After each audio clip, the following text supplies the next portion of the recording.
long rebound. Steph, no timeout with 6. At 5, Curry for the lead.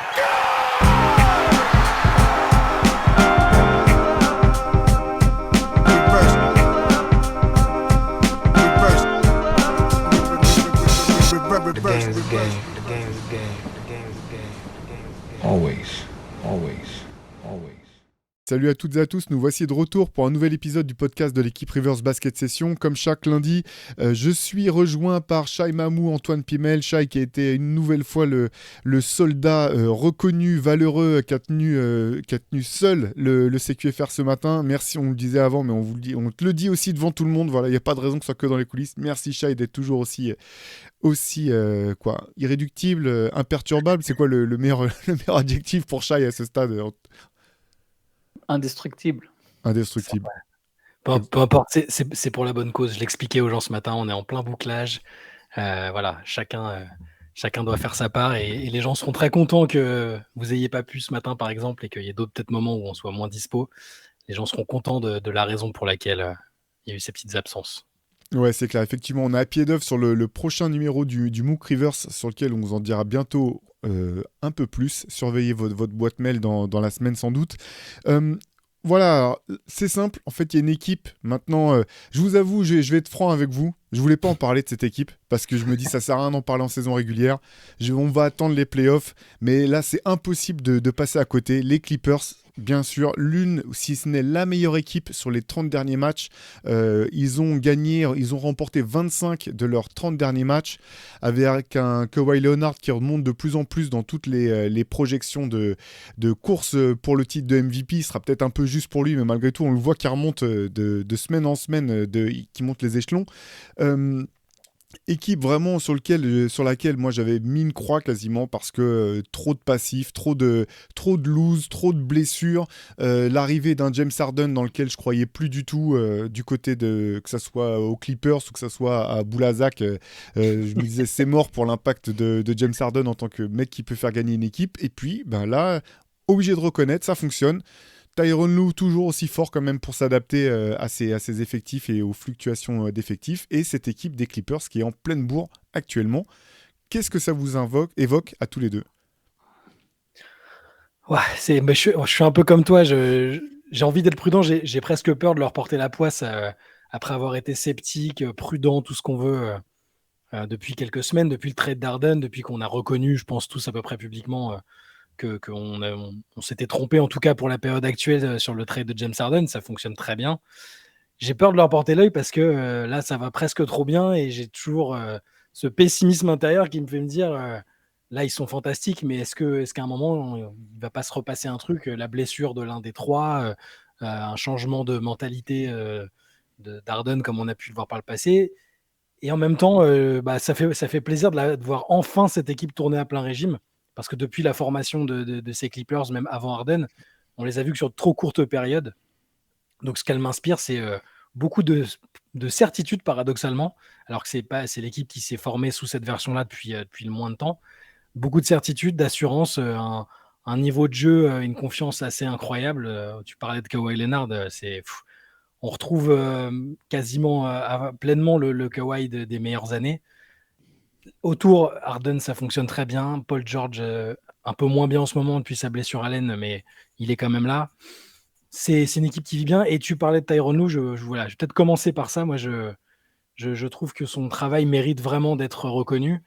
Quand il a pris le job à Cleveland à l'époque, on s'est dit, bon, alors, c'est un peu résumé, c'est un peu injuste, mais on se disait, bon, c'est un peu un pantin. LeBron a eu la tête de David Blatt et Tyronn Lue va être là juste pour coacher à la marge et ça va être LeBron qui va être le taulier, tout ça. Ça fait des années qu'il s'adapte parfaitement, qu'il a des idées, qu'il a un relationnel incroyable, qu'il est bon aussi tactiquement. Il est presque sous-coté ce coach en fait, je pense.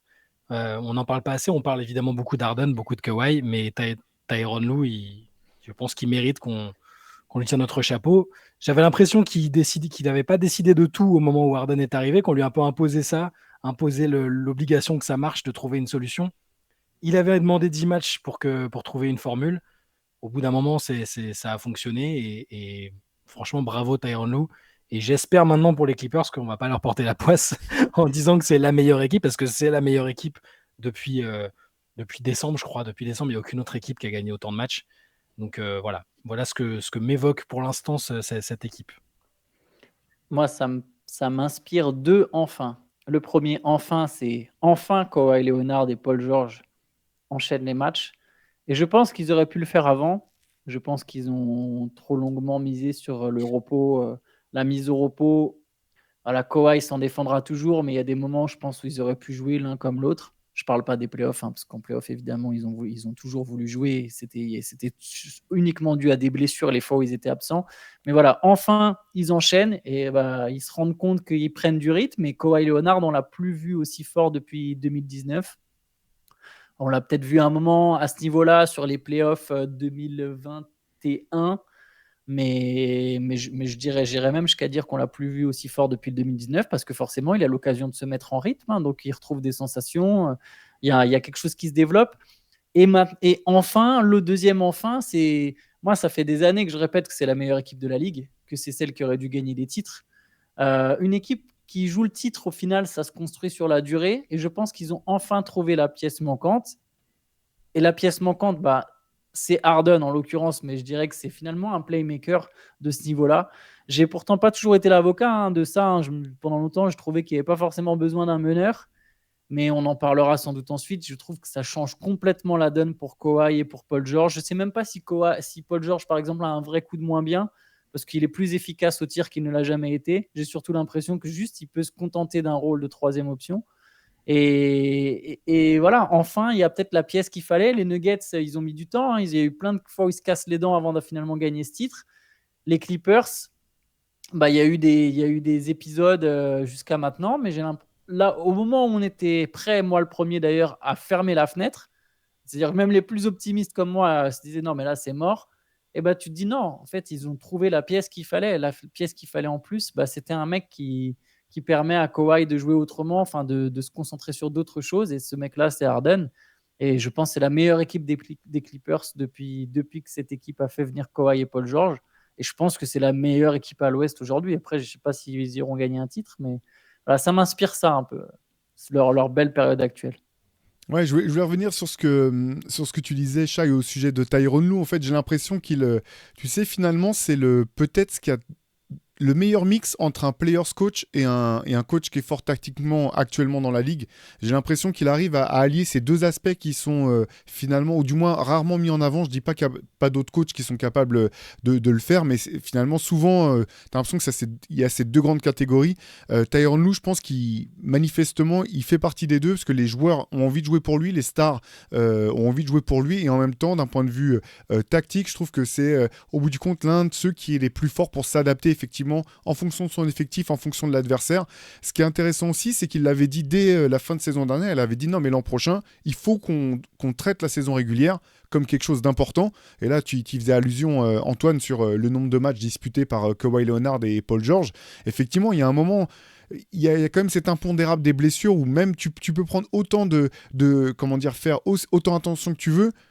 T'es jamais à l'abri qu'au pire moment, c'est au moment des playoffs, une de tes starts se blesse. Donc en attendant, pourquoi pas jouer les matchs tant que c'est possible. Bien sûr, tant qu'il n'y a pas de pépins majeurs ou de problèmes récurrents en fait. Et effectivement, je pense qu'il y a... On pourra jamais savoir, mais je trouve ça intéressant quand même que les Clippers soient dit, non, allez, quand même, on paye nos stars pour qu'elles jouent, pour gagner des matchs. La saison régulière, c'est un aspect important de la saison. Et là, je te rejoins aussi, Antoine, sur le fait qu'il y a un moment, si tu veux que ton équipe puisse performer plus tard, il faut qu'il y ait du lien, il faut qu'il y ait des automatismes. Et ce qui est intéressant, c'est ce qui est en train de payer. C'est la grève de James Harden a fini par prendre et a très bien prise. Tu parlais de Kawhi Leonard, je vais vous donner ses stats. Donc sur les 30 derniers matchs, donc effectivement, Shai, depuis le 2 décembre dernier, donc c'est les 30 derniers matchs des Clippers. Donc Kawhi, il est à 25,7 points de moyenne, à 56,8% de réussite au tir, presque 50% de réussite à 3 points, 93% au lancer franc, 6,7 rebonds, 4 passes. En gros, c'est peut-être le meilleur attaquant de la ligue actuellement. Il est injouable. Il fait peu d'erreurs, il perd moins de 2 ballons par match. Et là, on retrouve effectivement, Antoine, je te rejoins encore, le grand Kawhi, celui de 2019, celui qui avait presque mis la ligue à genoux. Et Et ce qui est intéressant quand on regarde un petit peu, quand on fouille donc, dans les stats de cette équipe, qu'est-ce qui fait gagner les Clippers? C'est leur attaque tout simplement. Là, à nouveau, je vais vous sortir les stats sur les 30 derniers matchs. Bah, les Clippers ont tout simplement le meilleur offensive rating de toute la ligue. Voilà, c'est une machine à scorer, une machine à marquer des points. Et alors que pendant longtemps, on se disait, bah, avant l'arrivée de Harden, on disait, bah, les Clippers, ça va devenir une espèce de défense incroyable avec tous leurs chiens de garde. Personne ne va pouvoir scorer. En fait, c'est là où je reviens, enfin, je boucle la boucle sur Tyronn Lue. Bah, réussi à pivoter pour faire de cette équipe une machine à scorer et à alimenter le tableau de score.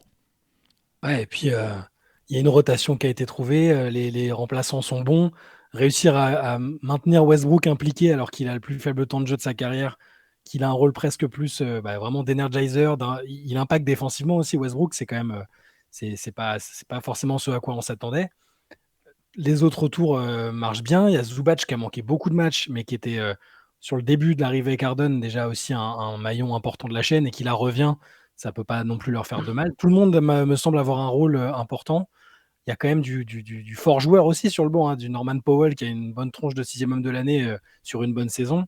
Un jour, hein, pas forcément celle-là, mais Terrence Mann là, était plutôt titulaire. Tout a l'air de bien s'imbriquer. Ils ont la capacité de jouer de différentes manières. Tout semble vraiment, tous les feux sont au vert. Et évidemment qu'on met les stars en avant parce que je m'en réfère à ce que dit souvent Antoine, il te faut un top 5 player pour aller au bout. Et là, maintenant, vu comment ils performent, on est obligé de penser plus loin que simplement un bon parcours en playoff parce qu'ils sont tellement forts que voilà, on y est contraint.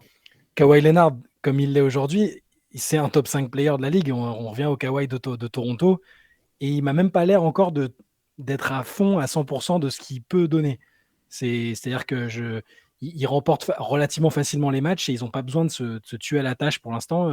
Ils varient les options, le ballon circule bien et si Kawhi arrive frais en playoff, surtout lui, évidemment, il faut qu'Harden reste sur ce mode de playmaker qui est le plus intéressant et qu'on a vu qu'en partie à Philadelphie avant ce fameux changement en cours de route. Non, mais ça, je peux pas. Je Attends. sais, Non, mais c'est pas vrai, en fait. C'est Ouais, juste pas vrai. C'est juste ce qu'a dit Doc Rivers. On peut pas s'appuyer là-dessus. Et je peux pas croire que son nombre de passes décisives, c'est le même avant et après l'All-Star Game. Il n'a pas changé de. Je pense qu'il y a pas un changement d'état d'esprit chez Harden. Après, il y a peut-être au-delà des même stats. en playoff, on voyait. Pardon, excuse-moi. Juste Non, mais ce truc, en fait, même contre Boston, la série contre Boston, tu vois qu'au contraire, il a pas envie d'être celui qui doit prendre ses responsabilités. Il était en mode playmaker. Je suis pas d'accord avec ce truc, en fait. Ouais, mais moi, même au-delà des stats, ça peut être. Alors, tu vois, t'as peut-être raison. Hein. D'ailleurs, il peut très bien avoir été le bouc émissaire parfait pour Embiid qui est comme souvent moins performant en playoff, pour Doc Rivers qui aime bien se dédouaner des choses. Mais ça peut être aussi au niveau de l'état d'esprit. C'est ce qu'avait l'air de dire aussi Doc Rivers. Tu vois, au-delà du fait de vouloir jouer un peu moins collectif, ce qui s'est pas transcrit en statistiques, ça peut être sur l'humeur qu'il dégageait, sur le fait qu'il avait râlé après l'All-Star. Bon, c'est des trucs, effectivement, ça m'étonnerait pas qu'il y ait beaucoup de narration de la part de Doc Rivers, c'est que Harden ait fait office de bouc émissaire comme Ben Simmons a pu l'être aussi un moment avant lui. Mais là, s'il reste vraiment là sur ce mode de playmaker et qu'il n'y a pas de changement d'humeur, de statistiques, quoi que ce soit, et il a l'air d'être sur ce mood-là, hein. Il a vraiment l'air d'être heureux d'être là. Sa relation avec Kawhi et Paul George, elle m'a l'air excellente. Ils ont cette espèce de cause commune de mecs de Californie qui se sont regroupés pour faire quelque chose à Los Angeles, dans l'autre équipe de LA. Tout m'a l'air parfait, c'est pour ça. C'est juste que c'est un peu chat échaudé craint l'eau froide. À Harden, on a vu par le passé des situations, pas que celle-là, hein, je parle pas de celle-là, vu qu'on ne sait effectivement pas si c'est ce qui s'est produit, mais on l'a souvent quand même vu être moins fort en playoff, moins impactant. Et toujours. Je reste prudent. Voilà. Toujours, ouais. Quand même toujours, Shai. C'est même pas juste parfois, c'est que globalement, je veux dire, il y a certains joueurs qui sont plus forts en playoff, et ça veut pas dire que James Harden est un mauvais joueur en playoff, mais il a jamais été, ne serait-ce qu'aussi bon en playoff qu'en saison régulière. Et là où je pense qu'il y a quand même un juste milieu par rapport à l'épisode des Sixers dont vous parliez, c'est que c'est pas tant dans pour moi, c'est pas tant dans les stats que ça se voit, c'est plus dans la manière de jouer. C'est dans les efforts quand t'as pas la balle, c'est à quelle vitesse tu lâches le ballon, ou est-ce que tu montes la balle en marchant. Et là, quand même, je trouve, et pourtant je suis pas le plus grand défenseur de Doc Rivers qui soit, qu'effectivement, Harden, il y a un moment où aux Sixers, ils revenaient quand même sur le fait... Enfin, les Sixers revenaient à jouer au rythme qui est celui qu'aime James Harden, et c'était pas tout à fait la même chose quand il est arrivé, et c'était pareil Ouais. honnête. Vas-y, pardon. Et petite remarque du coup pour souligner ce que tu as dit. Si vous vous souvenez bien, quasiment dans chaque équipe par laquelle il est passé, et même sur les premiers matchs avec les Clippers, c'était peut-être injuste parce qu'il fallait qu'il trouve ses repères. On trouvait toujours des espèces de compilations de 2-3 minutes où Harden a l'air complètement paumé en défense, à la fois paumé et à la fois avec un langage corporel soit nonchalant, soit désintéressé. On n'a pas vu encore. C'est souvent des vidéos YouTube titrées Defensive Juggernaut James Harden et on le voit faire tout ce qu'il ne faut pas faire. Là, sur l'effort, je ne dis pas que c'est devenu un défenseur fantastique, mais il m'a l'air de faire le minimum syndical et c'est pas problématique. Donc c'est fou. Moi aussi, je me surprends à être optimiste et déjà à reconnaître que je pense m'être trompé sur le fait que ça pouvait marcher, parce que je croyais vraiment pas que ça marcherait, surtout après le démarrage un peu cataclysmique au niveau collectif. Et là, voilà, je suis assez optimiste pour ces Clippers. J'ai vraiment envie qu'il n'y ait pas de trucs qui se mettent en travers de leur chemin, qu'on se dise pas, voilà, Kawhi, il a encore un truc, ou Paul George aussi, qui a souvent des petits soucis. Tout va bien et je prie pour eux que ça fonctionne et que ça reste comme ça, parce que cette équipe-là, on a envie de la voir aller se frotter aux meilleures équipes de l'Ouest, de l'Est. On a été un peu privé de ça à une exception près. C'était quand ils ont craqué mentalement, c'était dans la bulle, si je dis pas de bêtises, hein, contre Denver. Donc, à part ça, et c'était un contexte déjà très particulier, on a envie de les voir vraiment au plus haut niveau et dans les conditions normales. Après, toutes les limites que vous avez mis en avant sur Harden, elles seront toujours d'actualité en playoff, que ce soit son adresse au tir ou... Après, je pense qu'à Houston, sa baisse de régime, qu'il faut aussi relativiser quand même, hein. C'est pas un mec qui tournait non plus d'un coup de 30 à 20 points en playoff, hein. Il a fait des grosses séries de playoffs avec les Rockets. C'est marrant, je passe pour un défenseur d'Harden, alors que c'est un des joueurs que je supporte le moins personnellement, mais il a quand même fait des belles séries de playoffs. Juste, il n'a jamais été au niveau qui était le sien en saison régulière, qui était absolument incroyable. Et là où ça peut s'expliquer aussi, notamment en ce qui concerne les Rockets, c'est qu'il avait tellement tout le temps la balle qu'au bout d'un moment, les minutes, les matchs, ils s'accumulent parce que lui, pour le coup, il en ratait peu. Et évidemment, quand tu arrives en mai, fin mai, bah, tu n'as plus le même jus, quoi. Et ça marchait bien à Brooklyn pour une raison, c'est parce que justement, il n'avait pas besoin d'être ce mec qui est obligé d'en faire autant, parce que devant lui, il y a Kevin Durant et à côté de lui, il y avait Kyrie Irving. Et je me souviens que quand il est arrivé à Los Angeles, je vous ai dit, il va jouer comme à Brooklyn. Je vous ai dit, ça va être comme à Brooklyn parce qu'il respecte les mecs qu'il y a devant lui.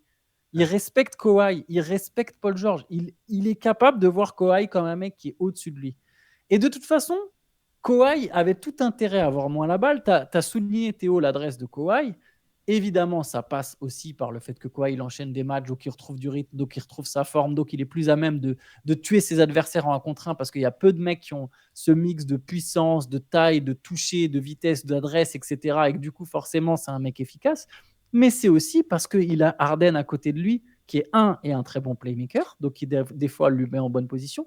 Et 2, et je pense que c'est encore plus important par rapport à la qualité de playmaking, c'est que 2, avant qu'Harden vienne, c'est Kawhi qui est toujours en charge de la création avec Paul George. Mais surtout Kawhi. Et Kawhi, ça le fatigue. Forcément, par définition, ça te fatigue, surtout quand c'est pas ta qualité première. Là, il n'a pas à le faire. Et Harden, il n'a pas à être le mec qui porte.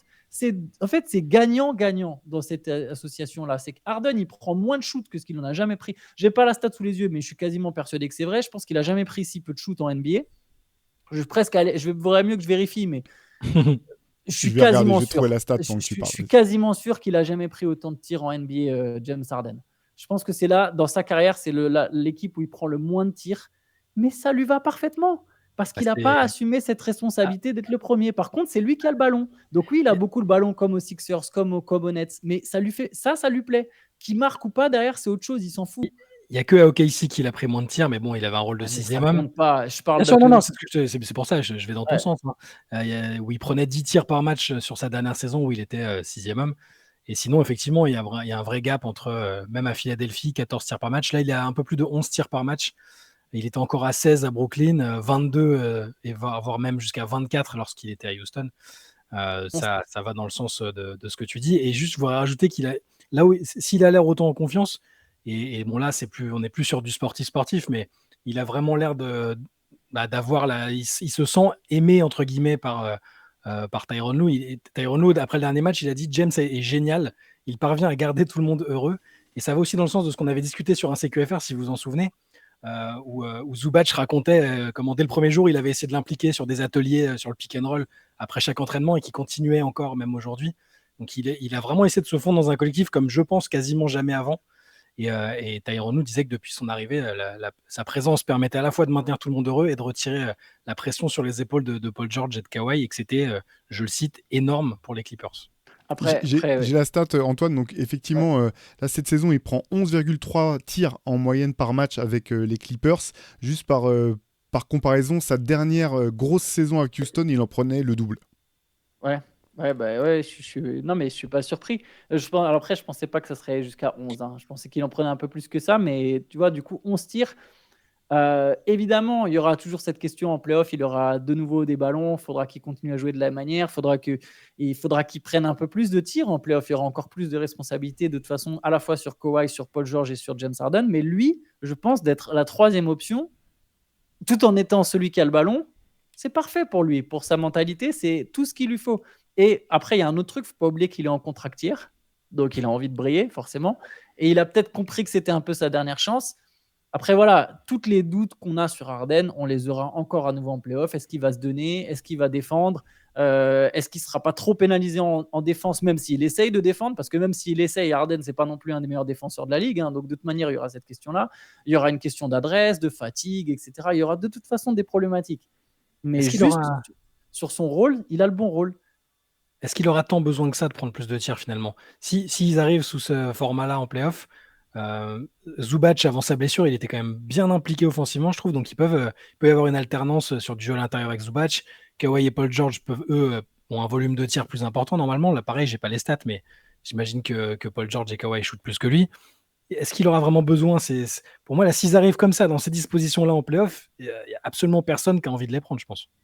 Non, personne n'a envie de les prendre. Et d'ailleurs, un autre truc sur l'impact d'Arden, comme Kawhi se fatigue moins à créer du jeu, Kawhi qui accepte de jouer aussi un peu plus sans le ballon, hein, c'est pareil, respect à Tyronn Lue, tout le monde accepte son rôle, même les plus grandes stars, il n'y a pas vraiment d'ego, mais juste Kawhi, il se remet aussi à défendre, chose qu'on avait. Je sais qu'il a toujours eu cette étiquette de super défenseur, mais à un moment, il défendait quand même un peu moins, Kawhi Leonard. Et là, il se remet à défendre. Il y a des séquences où il prend le meilleur attaquant adverse, pas sur tout le match. Mais donc, même si c'est une énorme machine à marquer, comme tu le disais, Théo, au début, ça reste une équipe qui, à tout moment, peut décider de mettre Man sur un gars, George sur un gars, Kawhi sur un gars. Et voilà, Harden, tu peux au moins le cacher. Par exemple, si je pense à un affrontement contre les Nuggets, tu peux cacher Harden sur Kentavious Caldwell Pop. A priori, il ne va pas te faire payer en dribble 10 fois de suite, quoi. Il faut juste qu'Harden, il se dise juste, OK, mon gars, je ne le laisse pas complètement tout seul. Mais il y a des vraies possibilités pour aller défendre. Tu peux envoyer 3 mecs différents sur Jamal Murray. Tu peux affronter les Suns et pas flipper. Tu sais que tu auras Man sur Bill, Kawhi sur Booker et Paul George sur Kevin Durant. Tu vois. Et tu sais que tu as 3 stoppers extérieurs, quoi. Quelle équipe dans la ligue a 3 stoppers extérieurs, à part peut-être les Celtics? Et encore même à part les Celtics, il n'y a personne d'autre, tu vois. Donc, il y a quand même des vraies capacités dans cet effectif. Et tu l'as dit, Chat, il y a un banc, hein. Sur le banc, tu as Russell Westbrook, encore chapeau à Tyronn Lue et à Westbrook lui-même. Il n'a jamais aussi bien défendu de sa vie. Il joue moins. Pareil, je n'ai pas les minutes, mais je suis quasiment persuadé que c'est son plus petit temps de jeu de toute sa carrière. De loin, ouais. Et pourtant, on l'a rarement vu aussi engagé. Même des matchs où il met 0, 3 points, peu importe, il va défendre. Il y en a d'autres, il va en mettre 25 en sortie de banc. Il n'a jamais été aussi engagé. Norman Powell, c'est un des meilleurs scoreurs extérieurs de la ligue en sortie de banc, tu l'as dit. Daniel Theis, super expérimenté, qui permet de jouer un peu différemment avec un grand qui shoot. J'oublie des mecs dans l'eau, mais juste à Plumlee est revenu aussi, par exemple. Plumlee est pour un peu de viande à l'intérieur, c'est comme un bon soldat. Enfin, s'il a besoin de faire des fautes. C'est quasiment l'effectif le plus complet de la ligue, en fait. Pas loin. Mais ça l'a été, en fait, chaque année depuis 4 ans. Sauf que là, pour le coup, 1, ils sont au complet. Et 2, ils ont remplacé Avant, ils étaient 12 deep, avec presque trop de gars, parce que de toute façon, ça sert à rien. Des 12 deep, tu fais jamais jouer 12 mecs en playoff. Ils ont échangé 3 de ces mecs-là contre James Harden. Donc, ils ont changé. Plutôt que d'avoir 12 mecs, ils en ont plus que 9. Mais par contre, il y a 3 stars dans le lot et ça compte même pas Westbrook, quoi. Ouais, de toute façon, pour Pour Harden, quand même, le problème, c'est qu'effectivement, et c'est la vérité de cette équipe, il n'y a qu'en playoff qu'on saura. Parce que tu parlais tout à l'heure, Antoine, et à juste titre, hein, je l'ai dit, il n'a pas forcément toujours été mauvais, Harden. Le problème, c'est que les fois où il était mauvais, ça se voyait en fait, et ça faisait désordre. Enfin, il y a une série dans laquelle Houston réussit à battre les Clippers, et le match le plus important de cette série, c'est avec James Harden sur le banc et Josh Smith et Corey Brewer qui font le taf. Corey En fait. Brewer, ouais. Et Ouais. c'est ces choses-là qui font désordre en fait. Ou même avec les Sixers, fait sortir des playoffs et puis t'as James Harden qui dit ouais mais le ballon est pas venu de mon côté. Tu dis mais de quoi tu parles? C'est toi qui montes la balle sur toutes les positions, toutes les possessions. C'est pas comme si t'avais un mec qui avait pris la balle et que t'as dit non vas-y coupe coupe James, on va jouer à l'opposé. Va jouer à l'opposé, je vais jouer mon isolation. C'est ces trucs là qui font désordre, et c'est ça, si je veux, alors voilà, je vais pas le cacher, hein, moi je suis sceptique à ce sujet de James Harden depuis longtemps. C'est là ça se passe très bien. Mais il n'y a qu'en playoff qu'on saura si toutes ces stars continueront de croire dans le projet commun, ou si à un moment, et ça a été le cas honnêtement hein, pour James Harden avec les Sixers, malgré tout, il y a un moment où il a chassé le naturel, il revient au galop, et il remontait la balle en marchant, et c'était plus lent, et les défenses se mettaient en place, et c'était plus dur de tirer le maximum de cette attaque. L'autre chose quand même qui m'inquiète un petit peu, malgré tout, tu parles de la défense potentielle des Clippers, Antoine, c'est quand même sur le rendement défensif. C'est-à-dire que là, ils ont un offensive rating qui est incroyable. Leur net rating, toujours sur les 30 derniers matchs, il est 3e derrière Boston et les Cavs sur cette période-là, donc il est très bon. Mais leur défense est quand même loin des standards qui ont été les leurs.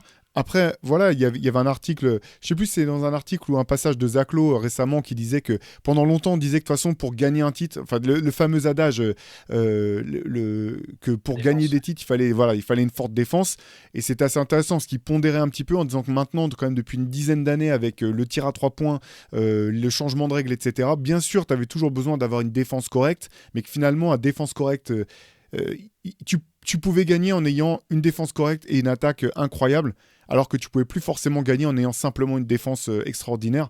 Donc ça irait plutôt dans le sens des Clippers, mais je pense que ça peut quand même être potentiellement un talon d'Achille de cette équipe.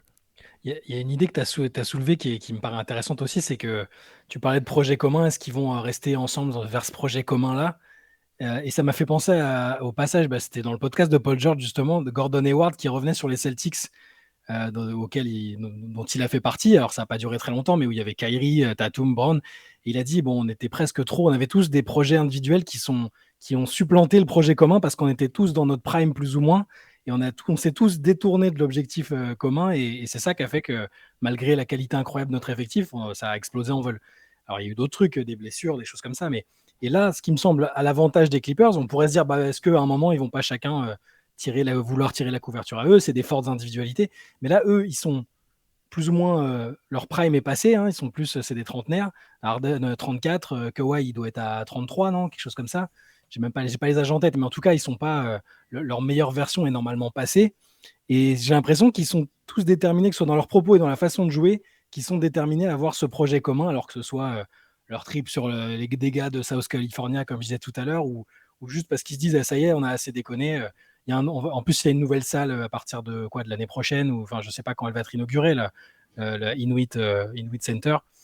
J'ai l'impression qu'ils sont ralliés autour de quelque chose et qu'il n'y a pas ce problème d'ego qu'il peut y avoir, même à des degrés différents, comme à Philadelphie. Tu as un mec comme Embiid, Harden est là aussi. Enfin, Harden avait été MVP ne serait-ce que 4 ans avant. Enfin, c'est quand même des choses qui sont bien ancrées. L'ego chez un mec comme Harden, c'est important, il ne faut pas le nier.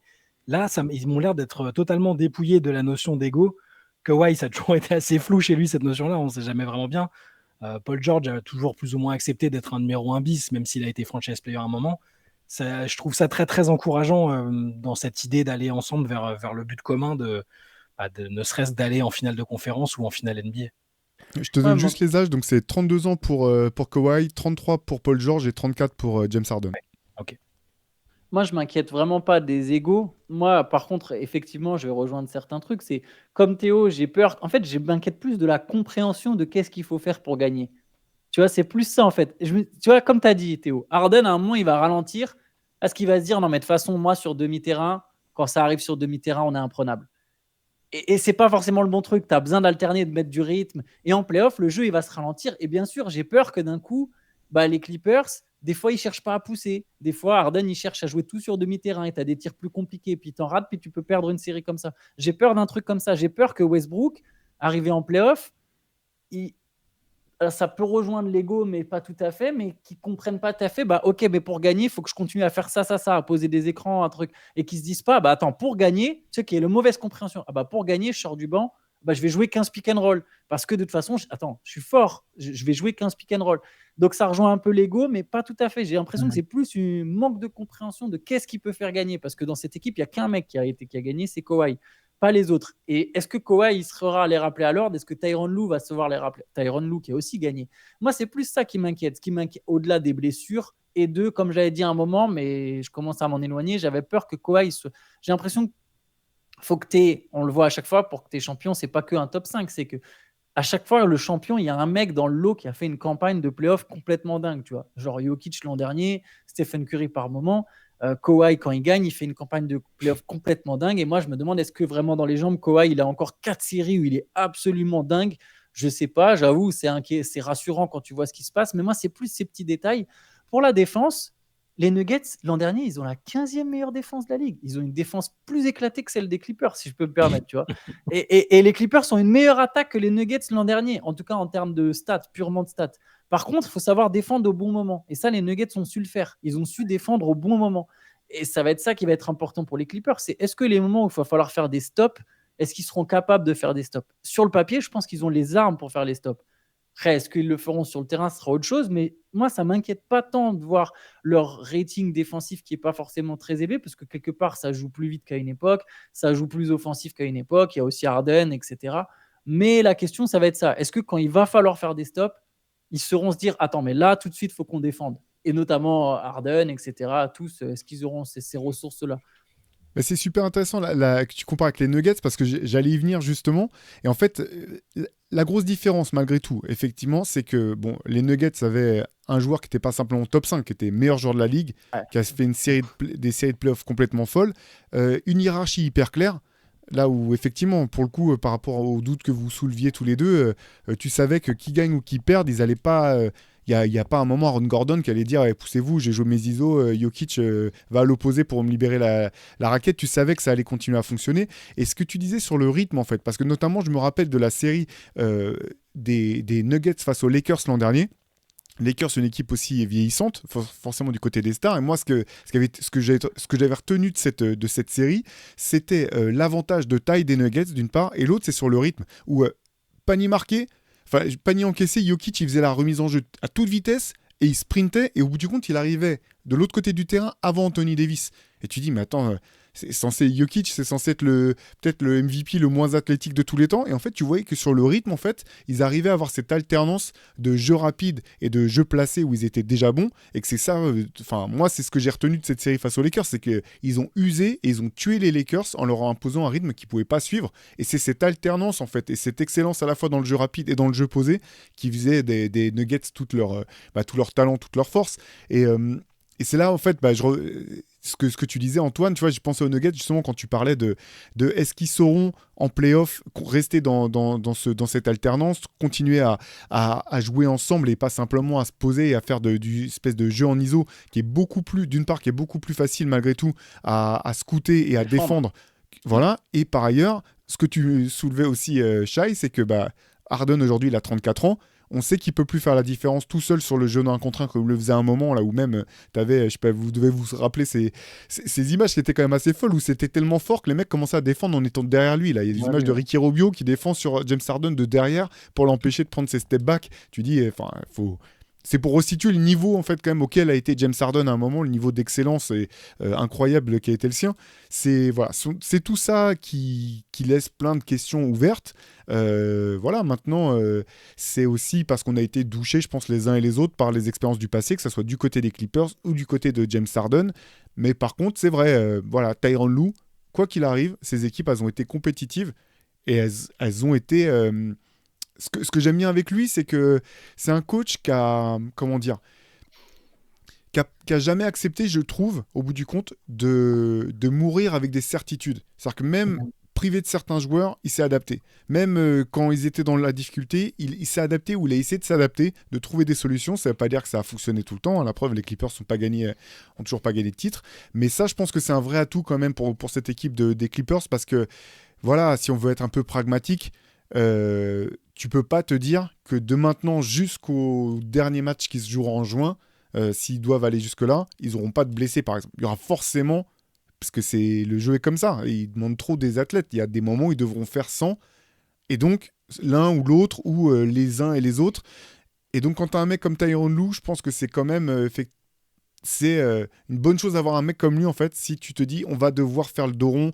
Il y a des moments où on sera dans le dur, il faudra qu'on trouve des solutions malgré tout.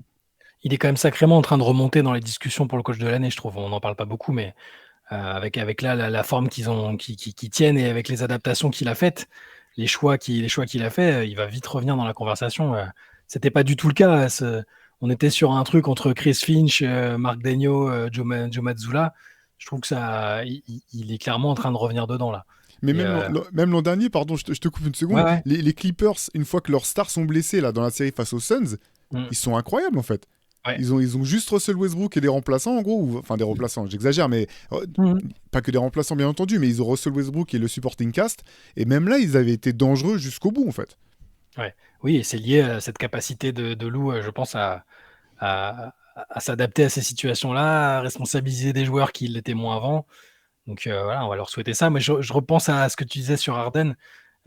Effectivement, à son âge, là, le challenge pour des joueurs qui ont été aussi forts que lui, aussi dominants, un mec qui allait 50 fois sur la ligne par match, qui a changé complètement l'approche défensive des équipes qui affrontaient les Clippers. Le challenge, c'est de réussir à bien vieillir et à se réinventer à un moment de sa carrière. Là, je l'espère que ça va être sur la durée, mais il est en train de bien se réinventer dans un contexte qui, là, lui convient parfaitement. Sans doute un peu plus que ce qu'il y avait à Philadelphie l'année dernière. J'imagine que ça compte.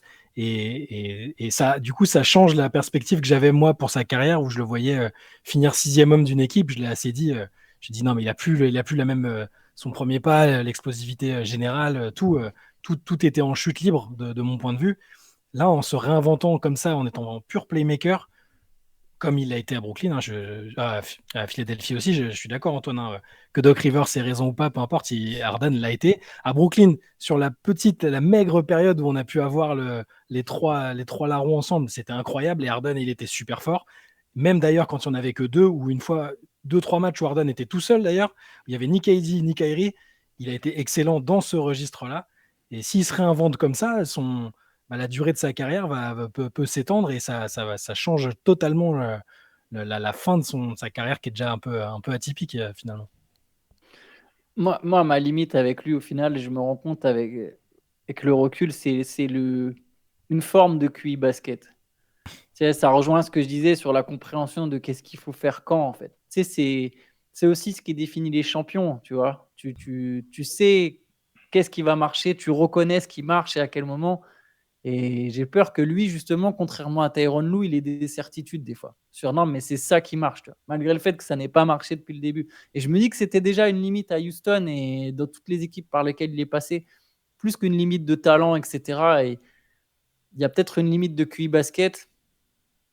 C'est ce qui me laisserait, ce qui me ferait. Tu vois, même là, en étant optimiste, j'arrive pas à me dire que les Clippers seront champions. Si je devais me projeter, de toute façon, bon, ça sert à rien de faire vraiment des pronostics parce qu'on verra les playoffs, mais même s'ils venaient à battre les Nuggets, par exemple, dans le cadre d'une série contre les Nuggets, je me demande, est-ce que s'ils jouaient les Celtics en finale, est-ce que l'avantage de la jeunesse, tu vois, un peu plus de jus, de fraîcheur, est-ce que ça profiterait pas à Boston? Et sur un duel contre Denver, des fois, je me dis, est-ce que l'avantage d'intelligence de basket, entre guillemets, profiterait pas à Denver?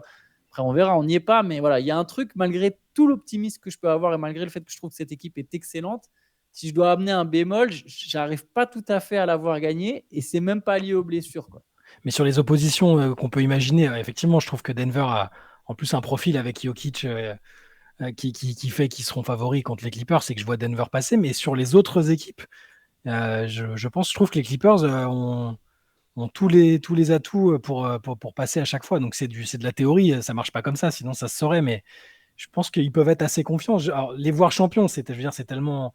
Déjà, finaliste de conférence, quand tu as une équipe comme Denver en face, quand on les a vus jouer l'année dernière, c'est forcément difficile. Mais ne serait-ce d'aller en finale de conférence, je veux dire, ça sera un exploit pour les Clippers déjà par rapport à ce qu'il y a eu.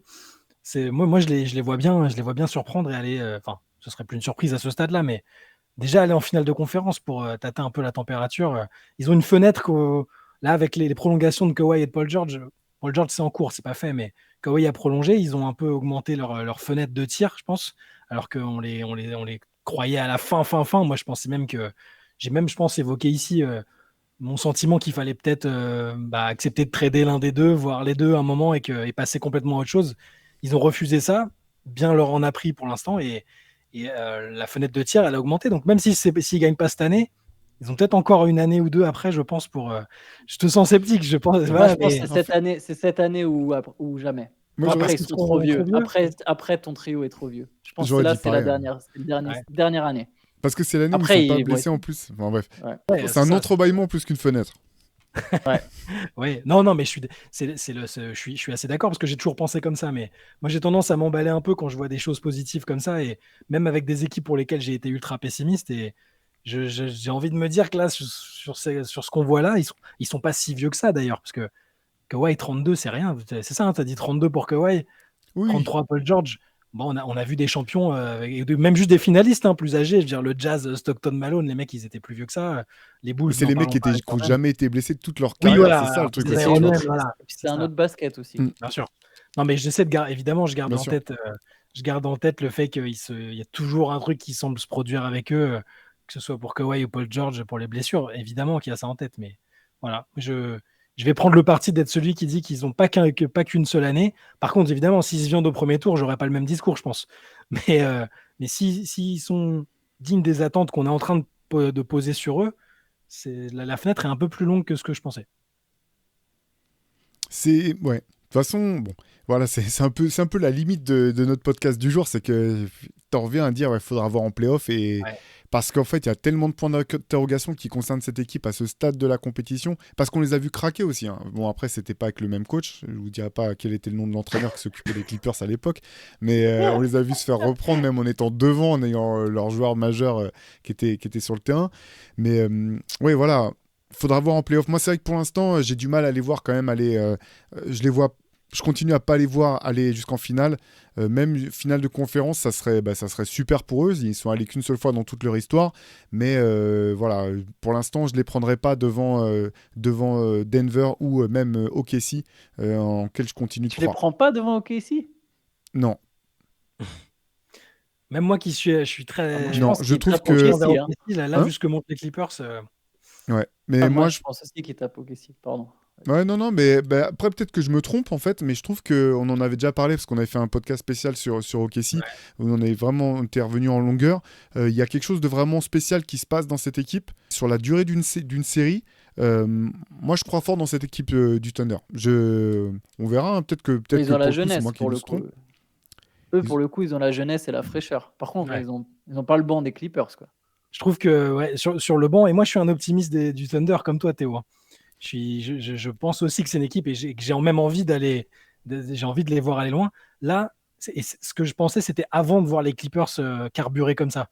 Et je me dis, ouais, le déficit d'expérience, peut-être que s'il y a une série entre les deux, et alors j'ai plus les positions exactes. Là, à l'heure actuelle, c'est pas possible, donc ce serait pas au premier tour, mais si ça advient même plus tard, j'ai l'impression que les Clippers me semblent peut-être un poil au-dessus. Mais après, je suis ouvert à l'idée que je me trompe sur le potentiel du Thunder et que je les vois plus beaux qu'ils ne soient. Ça, je l'entends complètement.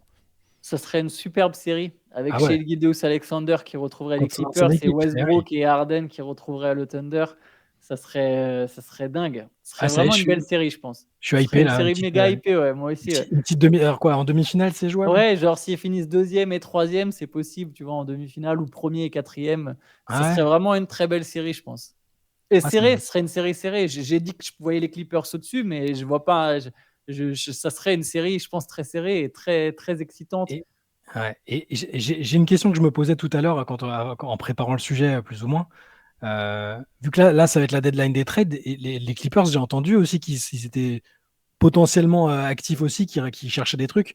ce serait quoi qu'est-ce qui pourrait être renforcé là? Parce qu'on a parlé de leurs atouts, de tout. Même moi, je trouve que leur banc est bien. Est-ce qu'il y a un secteur qui, Antoine, spécialiste des trades, il y a un truc, tu te dis, ah tiens, s'il trade pour ce joueur-là, c'est bon, il passe un Moi, cap. moi, je pense qu'ils ont même pas besoin de faire un trade. Ils ont toujours Bones Island. Oui, S'ils arrivent à refourguer Bones Island à quelqu'un contre un vétéran, genre, je sais pas, tu sais, si les Wizards ou les Pistons, ils veulent relancer un Bones Island ou les Blazers ou je ne sais pas quelle équipe faible veut tester un mec pas encore trop vieux et que tu Ouais. récupères un vétéran, bah, c'est toujours un mec de plus. Ou si sur le marché des buyouts, il y a un mec qui se fait couper, je sais pas. Non, Chris Paul se ferait trop de vieux là, faut arrêter. Tu vois, mais je sais pas, Kyle Lowry se fait couper, il veut aller jouer à Los Angeles, il veut apporter 10 minutes, 12 minutes, 15 minutes en sortie. Enfin, quoique, c'est pas un bon exemple, il y a déjà Westbrook et Powell. Mais bref, tu as un mec en plus, bah, c'est preneur, mais je suis même pas sûr qu'il ait besoin de faire un trade. Hein. Eux, vraiment, ça va jouer sur la santé et la concentration, garder cette formule qui marche et pas dès qu'il y aura de l'adversité, se dire ah bah attends. Ah bah ça marche plus en fait. Bah viens, on revient à nos vieilles habitudes. James Harden, il ralentit la balle. Il joue que, comme tu l'as dit, que des possessions sur ISO et du coup, bah la défense, tu la fais moins bouger, tu fatigues moins les mecs adverses.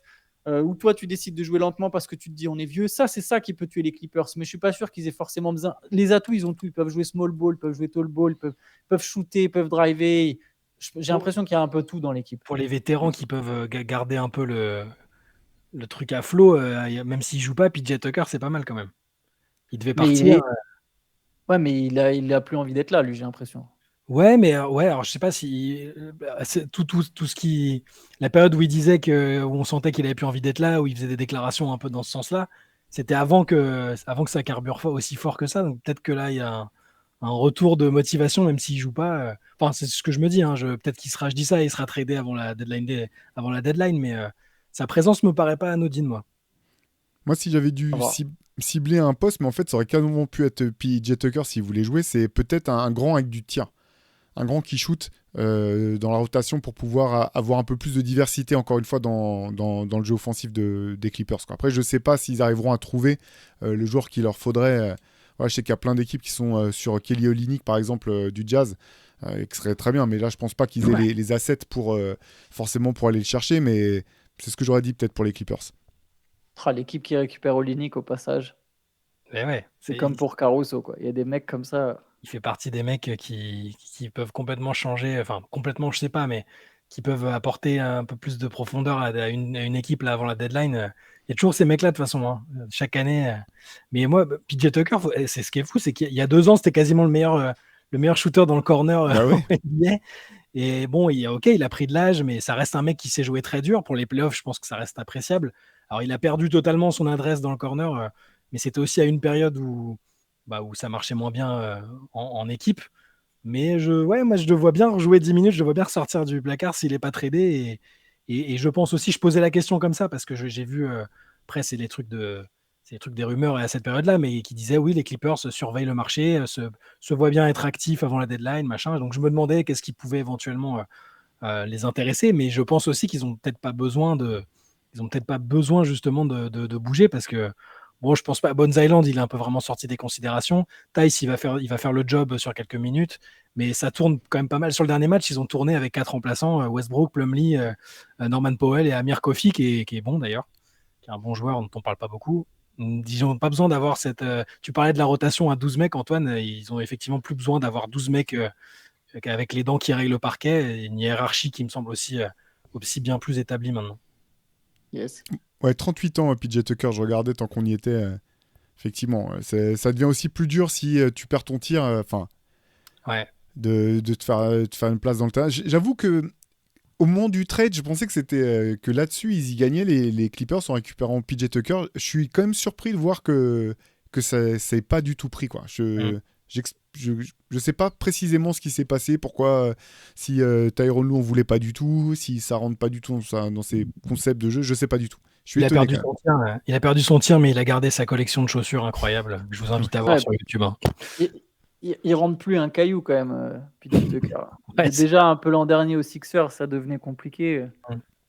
Mais là pour le coup, c'est vraiment, il met plus rien, quoi. Ouais. Après, c'est vrai que quand t'es pas sur le terrain, c'est plus dur de mettre des shoots, mais Et cet effet-là. Non, mais bon, surpris quand même, en tout cas. Je sais pas du tout. Ça va être. De toute façon, la deadline va être super intéressante à suivre. C'est jeudi 21h, donc Ouais. la deadline pour les échanges. Il y a quand même un paquet d'équipes qui vont être, je pense, parmi les plus ambitieuses qui chercheront à se renforcer jusqu'à la dernière minute. Ouais. On va pas avoir le temps d'aller dans le détail, mais juste une question un peu ouverte tous les deux autour de la deadline. Vous vous attendez à ce qu'il y ait des grosses choses qui bougent ou plutôt des choses à la marge? Comment vous voyez cette deadline des échanges? Je vois pas de dinguerie, moi. Je vois pas de genre. Bon, déjà, il y aura pas de grands joueurs tradés, je pense. Je serais très surpris. Après, voir ce qu'on appelle grands joueurs, hein. Mais oui, il y a forcément des équipes qui sont intercalées, enfin beaucoup plus bas que ce qu'elles aimeraient. Je pense que ça va bouger forcément. Moi, je pense que j'aurai un regard particulier sur les Warriors parce que ils sont 12e, ils gagnent un match, puis derrière, ils en reperdent deux en ayant mené au score, en s'écroulant. Je vais regarder de ce côté-là. Peut-être même aussi des Bucks peut-être que Doc Rivers voudra faire un ajustement, même si c'est pas lui le GM, hein, mais il voudra peut-être. Le démarrage est quand même compliqué. Ces équipes-là, parmi les très ambitieuses, je vais regarder de ce côté-là. Elles sont peut-être à un joueur ou un trade d'être un peu plus consistantes. Aux Warriors, on peut penser à Wiggins qui pourrait bouger. Et après, quel joueur ramener, ça c'est autre chose. Mais après, il y a les joueurs comme Olynyk dont on parlait là. Je pense que ça peut être un joueur qui change la donne comme à un autre degré. Hein, mais j'imaginais que Siakam, avant qu'il soit tradé, soit un de ces joueurs-là aussi qui fasse pas mal bouger les lignes. Ouais, moi je pense que moi aussi je vois des trucs plutôt à la marge. Après, l'ironie, c'est que dès qu'il y a un gros trade, ça peut en lancer plein d'autres. Parce que s'il y a une équipe qui décide de casser vraiment en transférant une star, ça peut entraîner une espèce soit d'enchère, soit de on casse tout et il y a plusieurs stars dans le lot qui sont transférées. Mais je pense effectivement que ça se jouera à la marge. Par exemple, il y a un scénario dingue qui n'arrivera pas, mais c'est vraiment pour ceux qui veulent fantasmer. Si les Lakers se mettaient à transférer les LeBron James, parce que les LeBron James demandent à partir, et tiens, les Knicks, une bonne équipe, les Bucks, ça tourne pas très bien, Embiid, il est blessé, tiens, il y a un vrai coup à faire. Tu vois, si les LeBron James se retrouvaient aux Knicks contre genre Mitchell Robinson, Quentin Grimes, Evan Fournier et des tours de draft, Anthony Davis aurait plus trop d'intérêt aux Lakers. On peut penser que derrière, il y aurait plusieurs transferts. Enfin bref. Et là, c'est un scénario. Tu veux siphonner les Lakers? Tu veux siphonner les Lakers, en Non, fait, mais- dis-le. On te mais- comprend, mais on te soutiendra, il n'y a pas de problème. c'est pas des scénarios enfin, ça se passe pas en février. Il faut plus de temps. C'est des trucs qui se font surtout l'été. Donc, je vois pas de gros trades. Euh, D'ailleurs, pour les Warriors, j'ai vu un truc. Pour ceux qui veulent, les fans des Warriors qui veulent un peu d'espoir, les Warriors avaient jusqu'à maintenant le calendrier le plus difficile de la ligue. Et là, ils ont le plus facile sur la fin de la saison. Voilà. C'est juste, j'ai vu ça. Je me suis dit, bon, avec un peu de chance, ils iront peut-être quand même aller gratter le play-in. Mais je suis d'accord avec les pistes que tu as données, hein, Golden State. De toute façon, tous les gros vont essayer de. Mais je sais même, tu vois, par exemple, même un mec comme Alex Caruso, on pourrait se dire, bah tiens, il va être transféré. Je suis même pas sûr, en fait. Je suis même pas sûr que les Bulls vont vouloir faire le deal maintenant, quoi. Les Bulls, ils Ouais, sont juste- encore en phase d'attente. Ouais, parce que quand même, on peut quand même féliciter Chicago que c'est une nouvelle fois complètement foiré, alors que la trade deadline n'est même pas passée, vu que Zach LaVine a annoncé qu'il se ferait opérer et que donc ils ont raté quand même l'opportunité qu'ils avaient de le dealer depuis un moment, quoi. C'est pour les actuels fans de Chicago et les anciens fans de Chicago, on est avec vous, hein. Force. Mais eux, il y a un moment où ils vont transférer les trois d'un coup, quoi. Blockbuster Enfin, et encore, trade. il y en a qui partiront libres, du coup. J'imagine que DeRozan, il est free agent, en fait. Il est en expiration de contrat. Oui. Donc, en fait, ils vont même pas transférer les trois d'un coup. Ils vont finir par perdre les mecs sans rien, quoi. Dans les noms de joueurs quand même un peu cotés, ça revient pas mal ces derniers jours, mais Michael Bridges à Brooklyn, je vois que il y a quelques discussions. Ça parlait de Phoenix, ça parlait d'autres. On sent que lui, il a un peu une sorte de spleen. C'est Le Mike match- Bridges pour Phoenix. J'ai vu Michael Bridges aussi. Mais ils peuvent pas. Alors, pas pour Non, Phoenix, c'est ce non, que pas, j'allais dire. non, pas pour Ah ouais. Phoenix, pas pour Phoenix, mais pour en général Ah, pour ok. pour un Ok. départ. Mais t'as raison, mais Miles Bridges, ouais, d'ailleurs ce serait assez controversé, je pense. Mais les Bridges, j'ai vu ces noms-là passer et Michael, ce serait quand même pour une équipe, ce serait un bon coup. Et après, ça va se faire. Je vois pas de gros noms vraiment bouger. Tu parlais de LeBron, c'est marrant parce qu'il il y a Rich Paul qui a quand même été obligé de faire un démenti que sur les rumeurs à New York. Je me demande si c'est pas parti d'une interview où les mecs ont demandé à LeBron si à un moment de sa carrière il n'avait pas pensé à jouer à New York. Il a juste dit oui, j'y ai réfléchi un moment, mais on le savait. Enfin, il il était, je sais même pas, non, il les avait rencontrés 30 secondes et après il était parti parce que la réunion s'était pas bien passée l'année où il part. À Decision, L'année là de Decision, ouais. Non, je crois qu'il est même pas. Et je crois qu'ils ont même pas eu de rendez-vous avec lui, en fait. Ils avaient essayé, mais il a décliné, quoi. Il avait piscine, je crois. Il y a juste un truc sur les Nets. Ils ont plein d'atouts, ils ont plein de joueurs à refourguer. Ouais. Par contre, eux, ils n'ont pas du tout intérêt à être mauvais, en fait. C'est ça le gros truc pour Brooklyn et qui, je pense, peut ralentir la donne sur un transfert de Mikal Bridges, c'est qu'eux, ils n'ont pas leur pic et ils ne sont même pas protégés leur pic. C'est-à-dire que là, dans les faits, si Brooklyn se mettait à récupérer le 5e choix, il irait directement à Houston. Et il n'y a même pas de protection. Donc, tu ne peux même pas tanker. Les Nets, pendant 4 ans, ils ne peuvent pas tanker. Ils sont obligés d'être au pire médiocres. Et c'est ce qu'ils sont aujourd'hui, ils sont médiocres. Donc, si tu transfères Mikal Bridges dans une grosse équipe qui t'envoie des pics, mais des pics soit lointains, soit des pics où tu sais que ça sera en fin de premier tour, c'est pas très intéressant parce que tu vas reconstruire avec des 20e choix, 18e choix, voire pas de choix certaines années. Donc, en fait, tu peux pas vraiment te permettre de transférer Mikal Bridges comme tu veux, par exemple. Je serais étonné qu'il bouge quand même. Enfin, on va pas revenir en Et moi détail, aussi, mais au passage. je trouve qu'il a quand même le parfait look du lieutenant ou d'un joueur qui peut aller avec un joueur plus fort que lui. Il y a, les Nets ont d'autres atouts, je pense, qui peuvent leur permettre de mettre en place des trades, que ce soit des futurs tours de draft ou même voilà, l'un des 712 joueurs 3&D qu'ils ont dans l'effectif. Je pense que je serais effectivement, je pense qu'il risque de se passer des choses du côté des Nets, mais je serais vraiment quand même étonné si c'était Mikal Bridges qui devait bouger.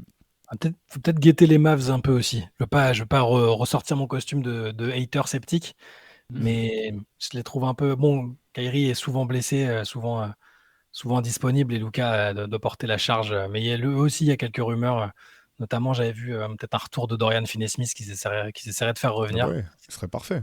Ouais, bah c'est à partir de son départ que défensivement c'est devenu la cata, mais Ils peuvent pas reprendre Jalen Brunson, du coup, on peut pas annuler un trade 2 ans après en disant non, finalement on reprend notre joueur, on vous renvoie le vôtre. Ça marche pas. C'est Voilà. vrai, on a eu la période d'essai, c'est bon. ouais. C'est juste, ça sera garanti à marquer, là. Il me reste 3 jours encore, donc je peux m'en servir. Et pour Mikal Bridges, j'ai retrouvé le truc que j'avais mis de côté, c'était le Jazz qui était particulièrement intéressé pour un éventuel trade. Mais bon, on verra, de toute façon, c'est dans quelques jours, on va voir si c'est plus mouvementé cette année que d'autres. J'ai l'impression que c'est une année sur deux un peu. Ouais, bah de toute façon, C'est vrai. vous pourrez suivre voilà, toutes les rumeurs et puis tous les deals sur Basket Session. Vous savez qu'au quotidien, on suit voilà, toute l'actualité brute du basket et de la NBA sur basketsession.com. Vous pourrez nous retrouver sur les podcasts à venir. La Late Session du mardi, vous connaissez tout ça. En attendant, n'hésitez pas à nous mettre un petit commentaire, que ce soit positif, négatif. On lit tout avec beaucoup d'attention et on vous dit à très vite. Ciao. Ciao, ciao.